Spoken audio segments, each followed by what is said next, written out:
अर्थसंकल्प मांडत असताना राज्याचे मुख्यमंत्री देवेंद्र फडणवीस साहेबांनी शेतकरी कर्जमाफीची घोषणा केलेली आहे। सप्टेंबर 2025 पर्यंत थकीत असणाऱ्या शेतकऱ्यांचं 2 लाखापर्यंतचं कर्ज यामध्ये माफ केलं जाणार आहे।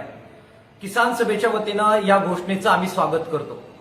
कर्जमाफीची घोषणा होत असताना मात्र पुन्हा समिती स्थापन करून त्या समितीच्या ज्या अटी शर्ती लादल्या जातील त्याचा आधार या कर्जमाफीसाठी घेतला जाईल असे संकेत सुद्धा पात्र शेतकऱ्यांचंच कर्ज माफ होणार आहे असं विधान करून मुख्यमंत्री साहेबांनी दिलेलं आहे।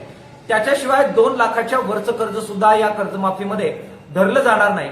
शिवाय अतिवृष्टीने बाधित असलेले जे शेतकरी आहेत त्यांचं 30 जून 2026 पर्यंतचं कर्ज माफ करावं अशी जी आमची मागणी होती त्याच्यामध्ये कटौती करून सप्टेंबर 2025 पर्यंतच थकीत कर्ज माफ करण्याची घोषणा झालेली आहे। त्याच्यामुळे मोठ्या प्रमाणात शेतकरी यापासून वंचित राहतील अशी साधार भीती आम्हाला वाटते आहे। त्यामुळे एकीकडे या घोषणेचं स्वागत करत असतानाच हे जे काही वंचित शेतकरी राहणार आहेत त्यांच्या कर्जमाफीबद्दल राज्य सरकारने पुनर्विचार करावा।